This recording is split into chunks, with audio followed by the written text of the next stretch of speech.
to share with you a story about my grandfather. He was a fisherman and a boat builder, and his father was before him. So Grandpa was on the deck of a fishing vessel, likely before he was out of diapers. And that is where he felt the sense of belonging and purpose throughout most of his life.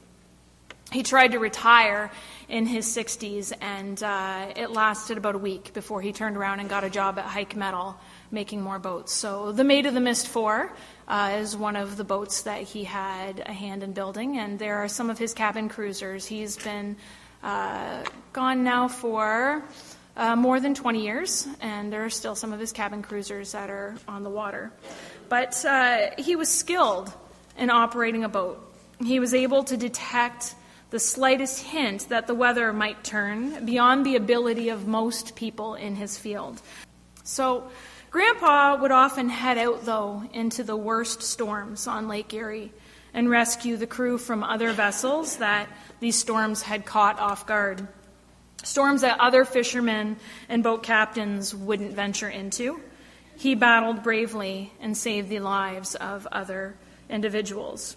So my own father, although he spent some time aboard the boats with his dad in his youth, favored the motorcycle as his vehicle of choice, and he still does.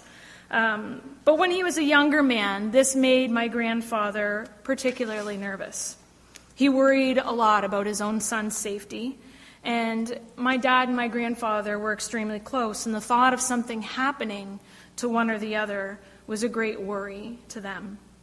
So after one of my father's closest friends had been in a serious accident on a motorcycle, my grandfather finally voiced his concerns. "It scares me, George," he'd said. "How many people do you hear about who lose their lives on those things? Aren't you afraid?" So my father replied, first of all, that he had lost many more friends in a car than he had on a bike, and that if he dwelt on it too long, he might not choose to ever ride in a car again either.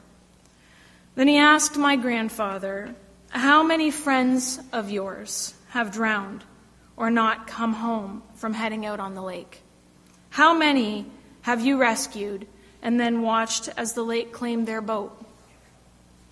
My grandfather paused, and he replied very slowly and quietly, "Too many." So my father asked him after that, "Dad, are you afraid of the water?"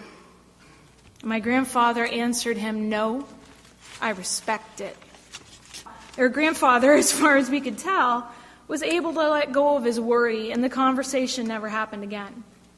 I've been on a bike with my dad and have had narrow misses, and I could always feel he had a solid control of that bike.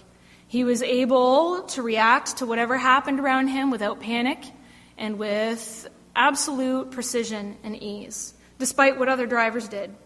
And I saw my grandfather's untrembling hands when he steered that boat out of the worst of storms, and I think it came from the same sort of thing. They were already convinced that they could weather the storm, and they focused on the task at hand, not the storm around them. My father didn't focus on the road conditions or the drivers around him. He would focus on what he needed to do. Peter, in the scripture that Sophie read for us a few moments ago, he starts to sink because he takes his eyes off of Jesus. And Jesus is the one who has his back. Jesus is the one that is helping him walk along the water. And the moment he starts to look around him and he sees the dark water and the waves, he begins to panic.